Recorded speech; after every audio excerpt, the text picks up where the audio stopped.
236th Block Talks, we chat with Kenneth Kou, head of Venture Lab at Mercy Core Ventures, to learn what's the state of crypto for good. I'm your host, Mauricio Magaldi, and this is Block Drops, your weekly digest on blockchain for business. These news are not a form of endorsement, sponsorship, or encouragement for consumption and are meant for educational purposes only. All right, everybody, I'm here with Kenneth Kou, who's going to tell us who he is and what he does with blockchain. Ken, welcome to Block Talks. Hey, Mauricio, thanks for having me. Just as a background, I met Ken at a Green Gage event on Crypto for Good a couple months ago here in London. And he was on a couple of panels, and I thought that should yield a great conversation. So I would love to know your entire background, what you did before you ran into crypto. I saw your LinkedIn. It's a super wide geographical baggage that you got there. So walk us through the pre-crypto days and then how that came into your life. Sure, and baggage is a good choice of words.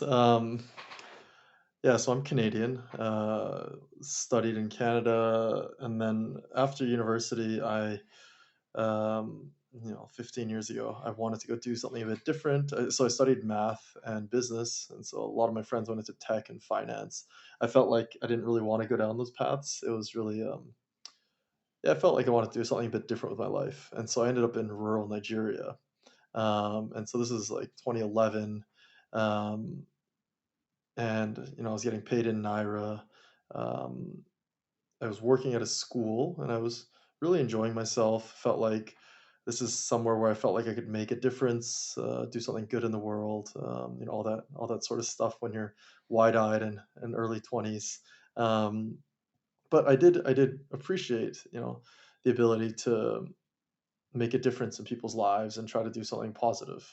And so, working at the school that I was at, which was very rural, like, it was just an opportunity to help and provide service to people. Um, it didn't feel like it was something that I could do longer term, however. And so I left, and then I ended up in management consulting, which I guess is kind of like the opposite end of the spectrum. I'd always kind of rationalize it to myself as it was a short term thing. Build some skills, get some credibility, and then get out, which is mostly how it played out. I was in San Francisco for about 2 years, very typical management consulting work. And then I moved to Rwanda after that. I lived in Kigali. I worked with the Clinton Health Access Initiative, and this was working on global health solutions. And so something that I think I had reflected upon during my initial time in Nigeria was that I wanted to create impact at a greater scale. And I think obviously with education, you can go really deep, but I wanted to go a bit wider. And so that's where working with Chai, it was at the government level, helping to improve health service delivery. And so it felt like, all right, this is an area where you can do something quite positive and quite impactful and at a meaningful scale, because you're working with governments, you're working at the entire health sector level. Really enjoyed that experience. Uh, Decided to, I guess, somewhat continue in that world. I guess I was a little bit on the fence as to whether I wanted to spend the rest of my life in nonprofits or not. So I went to business school. Ended up at business school.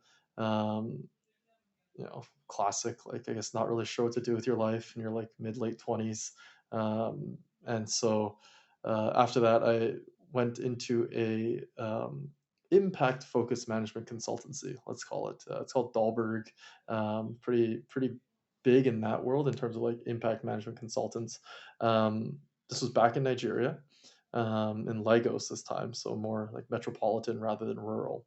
I think this is 2017, and something that I think was a bit different this time around was that the naira had lost, like, over like, or it had depreciated by over half in the 6 years that I hadn't been there, or in the 5 years that I hadn't been there actually.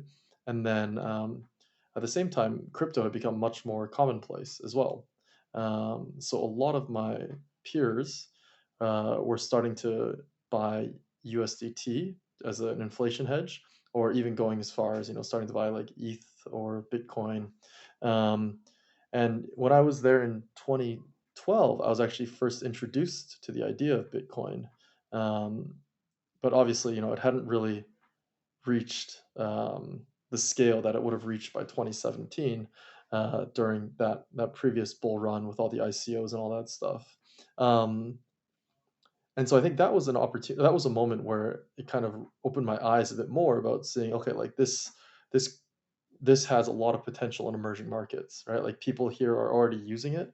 They're obviously the ramps were not great then, and they've gotten better. They're still not perfect, but they've gotten better. But then, particularly, buying crypto was not very easy. It was probably felt a bit sketchy, but you still saw people doing this, and so that I think planted a seed in my mind around like, okay, well, there is an opportunity in fintech, specifically for these emerging markets, around um, how that can increase access, increase equity, opportunity, all those sorts of things. Um, I ended up moving to Indonesia for a few years. I was working at a fintech, like a lending fintech in Indonesia, providing affordable credit to like underbanked individuals. Um, Really good experience. Learn more about financial inclusion, how you can better serve the base of the pyramid, individuals who don't are otherwise, not really served by traditional financial institutions.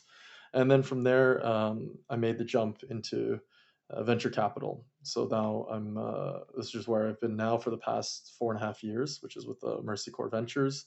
I lead the venture lab where we run initiatives like the Crypto for Good Fund, which has been kind of like how we've housed a lot of our crypto initiatives. So this is where we test and deploy Web3 solutions in emerging markets for financial inclusion and climate resilience. To date, we've launched almost 40 pilots, reaching a few 100,000 people. Um, yeah, a couple like close to $10 million in transaction value. Yeah, trying to think what else is a useful like top line statistic here. But we've been working in some of the most challenging geographies in the world. So we've done pilots in Afghanistan, Syria, Myanmar, um, Senegal, Nepal, Colombia, Venezuela. Kind of just all over the world, places where, frankly, like um, they have the greatest need for this technology, right? Like the need for crypto is not really like tokenizing a stock or something like that so that someone can trade it slightly faster. I mean, that's a great opportunity, I suppose, for someone. But generally speaking, like if you want to leverage this technology, it should be used in these markets where you have really weak financial infrastructure. Yeah, I tend to agree. If we think about adoption, like early adoption, emerging markets, because blockchains are permissionless, emerging markets just do it. If you have a phone and an internet access, they've adopted it, and this is probably the highest degree of decentralization in motion, in action, you could possibly think. Now, you worked in emerging markets pre-crypto, and then now you're working in crypto in emerging markets. Other than this permissionlessness and the ability to actually deploy financial access or financial inclusion, what are the biggest differences between looking into crypto solutions for that demographic versus not?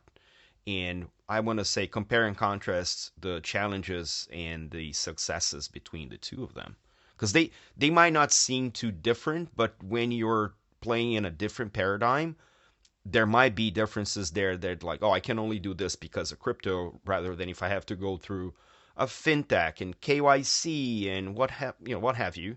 So I just want to kind of investigate a little bit more what your findings were when working in that space with and without crypto. Yeah, I think that's an important question because it also kind of gets to the point, like the crux, which is like, does this really need to be on chain? Which I think is like a fundamental question that probably doesn't really get answered too cleanly by people, especially during the hype cycles, right? Where you say put everything on chain. I tend to think about it in terms of like, yeah, what are the use cases that this technology unlocks, right? So I think there obviously is like with a blockchain, you have this permissionless, transparent layer. So I think that in itself facilitates trust and it facilitates decentralization. And so in markets where you don't have that, that obviously is a great way to introduce financial services to people in a way where they feel confident using it. So I think it's one element. There's a use case that we're super bullish on, which is oh, I guess, I mean, broadly, I would say it's just programmatic payments. And so I think that's where smart contract technology, coupled with stable coins or anything, any currency on chain, really makes a lot of sense. So with smart contract technology, you can programmatically send funds based off of a trigger, based off of an event, however you want to code that payment contract. And so we've been using that in humanitarian contexts where if a storm hits, or if we know that a storm is going to hit, then we can programmatically release those funds in advance of that storm or as the storm is hitting. And that way you get the money to people immediately, much faster. You reduce the elements of humans in the loop. It just becomes a much more seamless experience for the beneficiary or the recipient of the money. Um, so I think that's an area where you couldn't really do that without Web3 technology. Um,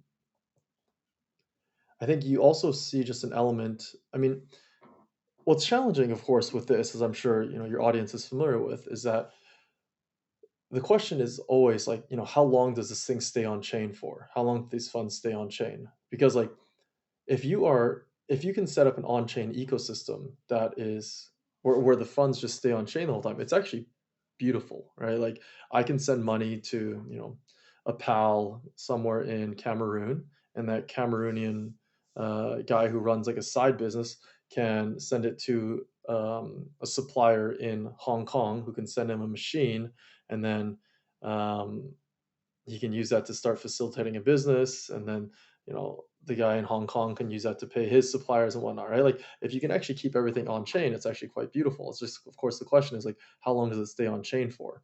um, and so I think in the instances where it is actually like where more people are in the network and you're actually keeping the funds on chain for longer, it becomes extremely value adding, because then you can just abstract away bank fees. You can make things so much faster. It becomes much clearer like where that money is and where it's at. To give you an example, like we've been working in Cameroon, so I was kind of like quoting like a real example there. We've been working in Cameroon with merchants, and they have been using a crypto wallet to make payments to their vendors in Asia. And previously, they were going through the black market to exchange funds. They need to go to the black market to get access to US dollars. Of course, black market, um, you get bad rates. It's not very safe, and frankly, you don't know what you're really getting into in many cases, right? And then you also be dependent on some of these black market merchants to send money on your behalf to these vendors. And so, very easily, you're talking about like tens of thousands of dollars. That money can very easily get lost somehow along the way. And so now using this crypto wallet and the ramps that have been built, now there's just, you bypass this potentially sketchy black market salesperson, and you just do it all on this wallet and you integrate it directly with the vendor. And that allows them to release the goods earlier, and you can pay them less because you cut out the middlemen. So you're saving money, it's faster, your working capital cycles are shorter, so they're which is obviously critical for a small business. It just leads to a lot of value creation as a result. And so I think that's the sort of stuff that is really unlocked by putting things on chain. I love that use case because that speaks to a lot of the benefits of blockchain primitives. As you said, that disintermediation is a powerful one. The less nodes on that chain, the less cost it goes. Like it's safer. You don't have to mess with the edges of the law and any of that. That's very interesting. One of the things that in all of this crypto for good space that I get is disbursement and traceability. Right, these are two things that if you're in the regular financial system that goes to someone's bank account, they are in charge of distributing. They are the intermediary, whether it's an NGO or an agency of some kind. And there's a lot of obscurity once the money is on that bank account where the money is being used. With blockchain, you can spread this directly to the beneficiaries. You can see where the money went. At points, you can see where the money has been spent. And this obviously yields greater transparency. What are the other kind of crypto for good hallmark use cases? I mean, you got this one, which is more like trade finance. There's this disbursement. What are the hallmark use cases in the crypto for good space that you think have established blockchain as the core infrastructure for them? I think those are probably the two big ones. I would say, this idea of like global trade finance is one of the big ones. And just given the funding flows that are happening there, it's a huge opportunity to just to have that as one of like the beachheads for this industry. And yeah, the other one is around just like broader like disbursements. And I think in the way that we look at it is in like the humanitarian aid world, right? So if you use it for humanitarian aid delivery, I mean, every year you still have billions of dollars being sent through traditional means for humanitarian aid delivery, right? So it's like US bank goes to a European bank, goes to a Middle Eastern bank, goes to an African bank, and then you have to get cashed out and then sent out in cash to whomever, right? And we've been doing this now using crypto in quite a few different markets, just testing out how can this be done, obviously faster, cheaper, more transparently. So I think those are probably like your two biggest like crypto for good use cases that have emerged. And I think that's broadly because I mean, you go back a few years when there was, in that previous hype cycle, let's say like 2021, 2022, where everyone was saying, yeah, crypto's going to do this, crypto's going to do that. And I think most of those use cases didn't actually materialize into anything. And I think really what the industry has become now is like stable coins. It feels like, I mean, there's an element which is um, like Bitcoin as digital gold. But I think separate to that, in terms of productive use cases, it's really just stable coins now, which is, I mean, for better or worse, right? Maybe it's just like the natural evolution and where things are always inevitably going to reach. But I mean, regardless of how you get to that conclusion, it feels like stable coins is kind of like the natural point right now where you see productive use of this technology. And so then, obviously with stablecoins, like what does it do? It just facilitates the flow of funds, whether it's domestic or internationally. But I mean, with that said, I would say that one of the other things that we've seen and that we've invested in um, is around tokenization of real world assets um, when when appropriate. And I would say that, obviously with a bit of like a caveat, because I don't think like everything needs to be tokenized. But like an example that we did was that if you're like a low income person in Francophone West Africa, you don't have many options in terms of like wealth management or savings management, let's say. Your options can be, put the money under your pillow, but that obviously is not great when there's high inflation. You're just losing value. You can put it in um, like a rotating savings group where you put in the money now and then it's your turn to get the payout in like 6 months, right? Everyone just takes a turn getting a piece of that pie. But obviously not great for liquidity and obviously like not good if you have an emergency or whatnot. Um, so there's really like not many options like banks don't want to serve you because you're just not a very profitable customer, right? Banks feel like we can make we can make greater yield at higher scale, and we don't need to touch this base of the pyramid user. And so savings options are not very um, abundant if you are a low income person in the region. And so government bonds are an option, but the issue with government bonds, of course, is that you need to have an asset manager license to access them. And on top of that, there's like a minimum purchase price of around a million CFA francs, which is about 2,000 US dollars. And so obviously not accessible for most people. Um, so what we did with our partners, we bought these bonds and then we tokenized them, and then we fractionalized them, and then we made them accessible to people for 1/1000th of the price. So it's a $2 product rather than a $2,000 product. And then of course our partner had the asset manager license, so then that kind of broke down that regulatory blocker for us. But as a result, we ended up increasing access to savings for tens of thousands of people. And so they've parked about $500,000 in there as of a few months ago. And that number just continues to grow. So it's just giving people the chance to access capital or access the capital or capital yielding products that are safe, reliable, accessible within their domestic market. And that, I mean, you could, in theory, do that without a blockchain, right? I mean, that is something that could be pulled off without a blockchain. But then, like, settlement becomes a lot more tricky. That transparency layer is actually quite critical when it comes to this sort of stuff, right? Like, you want to know, like if you think about what happened with Silicon Valley Bank a few years ago, right? There is an asset liability mismatch, and like, so as a customer, you want to know that the bank that you're leaving your money with has the money that they claim to have, right? Like if you want to withdraw your funds at any given moment, you need to be able to see that. And so I think there's a future scenario where all this stuff does get put on chain, right? So then you can actually see, are these banks solvent? Is there actually like, if like you avoid the threat of a bank run when you put this stuff in a more transparent way. And so I think that's what this has unlocked and has made it a bit more accessible. And so as a result, like users are able to say, okay, like I know that the money that I've deposited here is actually backed up by something, right? Like I can see the underlying bond that it's connected to. Like, I can query that. So I think that's like another where there is some potential.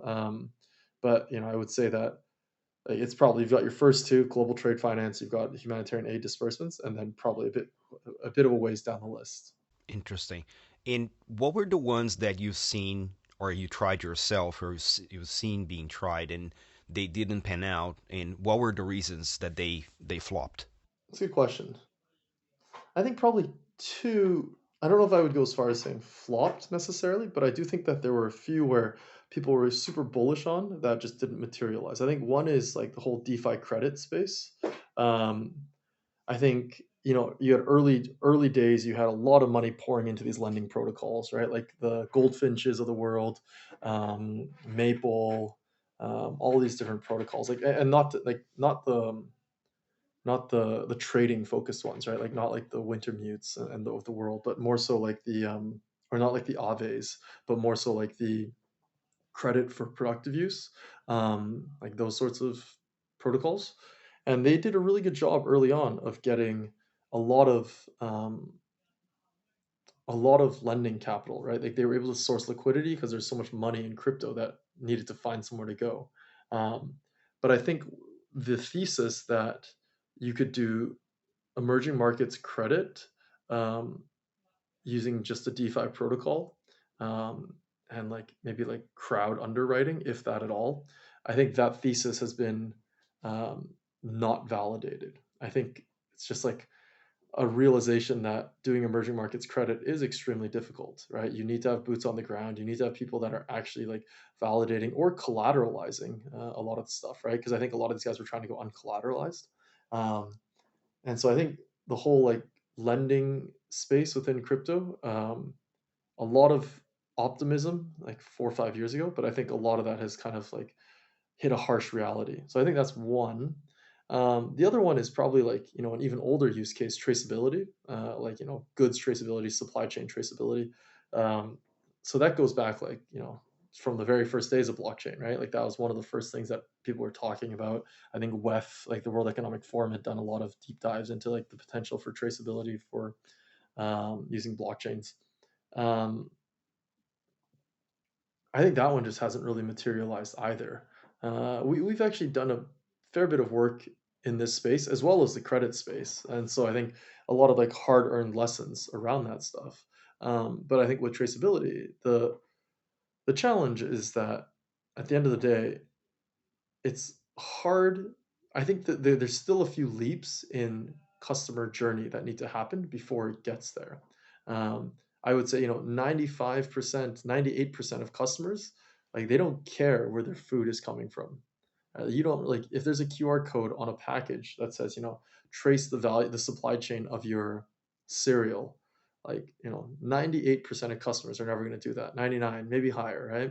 Um, and so as a result, if they don't care about it, then they're probably not going to pay the premium for it either, right? So if you're not going to pay the premium for it, then like the company's not going to bother investing in this. So I think right now we're still in a phase where the technology is more or less there, but I think the end user doesn't really care that much. I think with certain regulatory shifts, like the um, EU's deforestation regulation, where you're actually seeing more pressure to be able to trace the end-to-end flow of goods and products. In that case, like was there any deforestation linked to the production of this product? You actually will need to put like you need to demonstrate the provenance. You need to demonstrate that the goods were sourced in a responsible way. I think once those sorts of things get a bit more commonplace, then you'll probably see a bit more of an argument for some of this blockchain traceability tech. But I would say right now that like the the hype that was promised has not really lived up to what the reality is, 5, 10 years later. Yeah, I'm very familiar with the traceability use cases.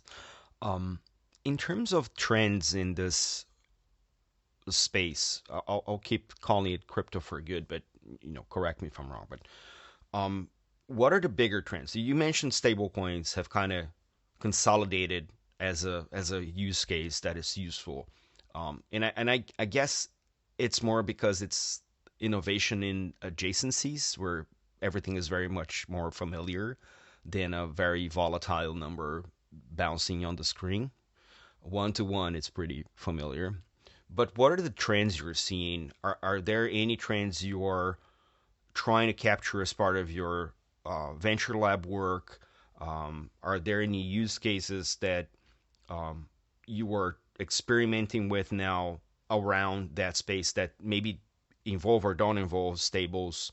I'm with you on the credit thing, but what is if all we have is stables, then we're done with innovation, and I don't really think that we're done with innovation because there's still problems in the world. So, walk me through what the direction of travel is.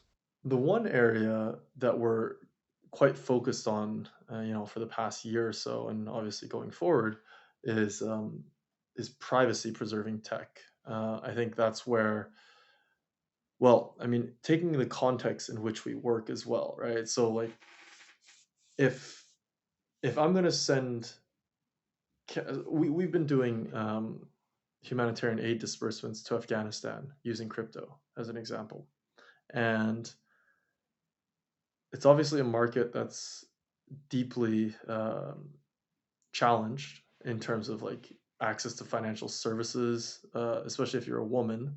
And so, if you want to send money to places like that, it can be very easily taken by the Taliban. It can be very easily sanctioned and things like that. Um, you have an opportunity with privacy preserving tech to make it safer for the recipient to get that money, both and for the sender as well. And so, what we are quite interested in is how do you use ZK proofs? How do you use these privacy first chains that are emerging, and you like send funds on those chains so that you are protecting the well-being of the beneficiary, um, while also making sure that they have access to things like digital cash, and so all the benefits that come with that. Because if you think about like a traditional humanitarian program, right, it's historically cash in an envelope. Cash in an envelope is great because cash is accepted everywhere, um, and you have it. Cash is, oh, and also it's private, right? Because like once you have cash, like I mean, like you can't trace where your cash goes. So like if you want to like nobody can say like, oh well, like they can't see online how much money you have like in terms of cash. Cash is not great because it's a physical safety risk. Walk around with an envelope of cash. You go to a humanitarian drop point.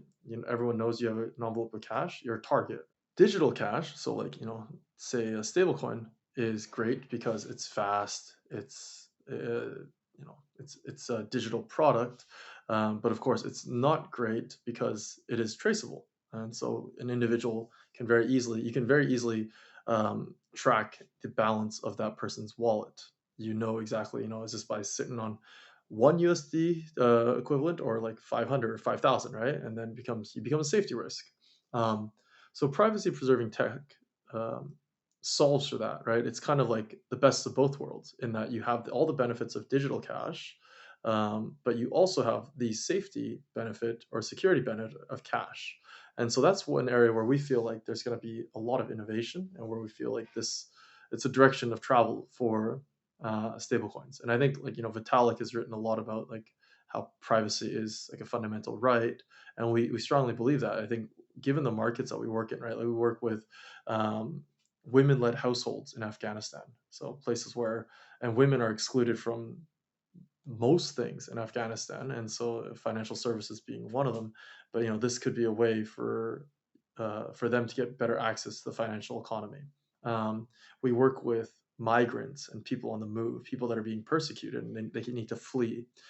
So how can they prove their identity in a new place? How can they bring their funds with them if they don't have all their documents, if they don't have all their IDs, or if they don't really trust, who they're interacting with on the other side because they're on the move? And this is where like ZK proofs can do a lot, right? Like if you just need to attest that you are who you say you are without actually disclosing any additional information, that's what a ZK proof can do. Um, so there's just like I think privacy is really just the next frontier of how this technology can be a lot more useful in those contexts.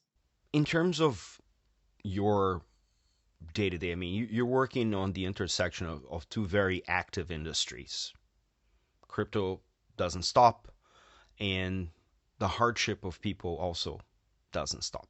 How do you keep yourself sane and healthy working in that intersection? I would say that I'm in a very privileged position, so I think I'm always grateful for the role that I have and um, the opportunity to do the work that I have. And so I don't think it's that I don't find it that stressful or difficult to say stay sane and healthy.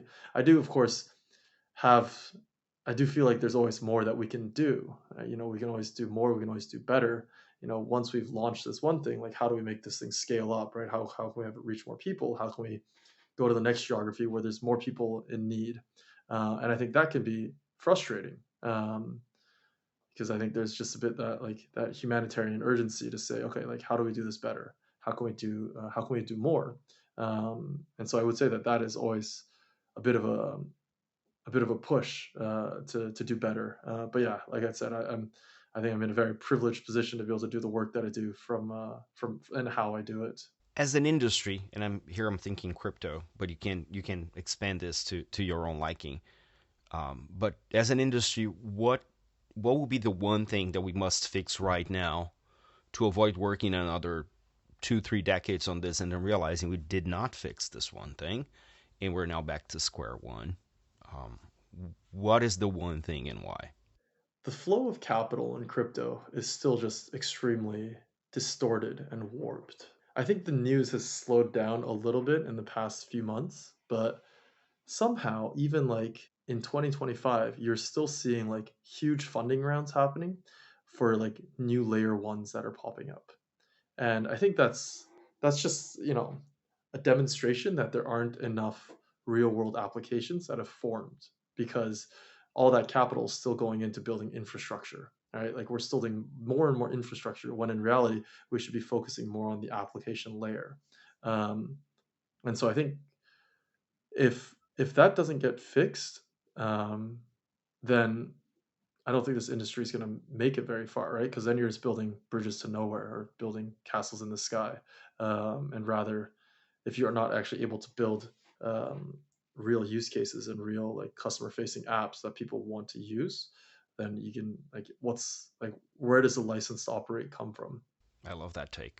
I'm with you there, even though I'm a chain builder. um, is there? Do you have non-crypto people in your world? How do you onboard them? I mean, other than the day-to-day job, obviously you're bringing people to this blockchain use cases, but like, do people call you? How do you educate first arrival to crypto? I think there's no better way to do stuff than just like through hands-on experience. And so like a lot of my colleagues are not crypto people. And with them it's just like okay, go download the app, create a phantom wallet, create a base account. And then I'll send you a bit of money and then you can start playing around, seeing how things work. There's really no better teacher than that. Hands-on is the better school for sure. Cool, man. We're about our time, and I really want to thank you for coming over and sharing your experience and your story. What do you expect people to take away from this conversation as like parting words? I would say that, I think to kind of to your previous question, like put the emphasis on building the real applications that matter. I think I think I guess as a message for the crypto industry, it's more so, yeah, like what are those use cases, and let's build tools that enable those use cases to flourish. Build the off ramps, build the liquidity pools, build the swapping pairs. Make sure that it's possible for these emerging markets to actually engage with crypto where crypto is useful, where crypto actually brings real value. And then I think for the humanitarian side, I would say, be open to new technologies, be open to exploring and testing out these new solutions. Generally or often we face a lot of resistance within the humanitarian community because they just don't have the experience with crypto and they don't have the familiarity, and therefore they're not willing to try it out because all they've heard about are scams and rug pulls. And so I would say that I think the message to the humanitarian community is like, be open-minded to it, test it out, see for yourself what can be done, and then go from there. Awesome. And on that note, folks, we'll wrap it up here with Kenneth Kou. Ken, thank you once again. And I hope to see you again in London. Thanks, Mauricio. Great to speak with you.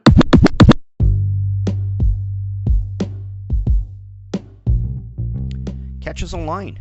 We're on Instagram at BlockTalks Podcast, on Twitter at BlockTalksPod or 0x Mauricio. We're on Lens at blockdrops.lens. We have a newsletter on LinkedIn. Write to us at blockdropspodcast@gmail.com, and you can listen to the BlockDrops podcast at Spotify, iColab, Faberbun Tech, and all of the other major streaming platforms. Yay! Shout out to Kenneth Kou for such an inspiring journey in crypto and for the work he's doing in Crypto for Good. Don't forget to leave the ratings on your favorite player and check out the merch store at blockdropspodcast.xyz. This is all for today. Stay rare, stay weird, LFG.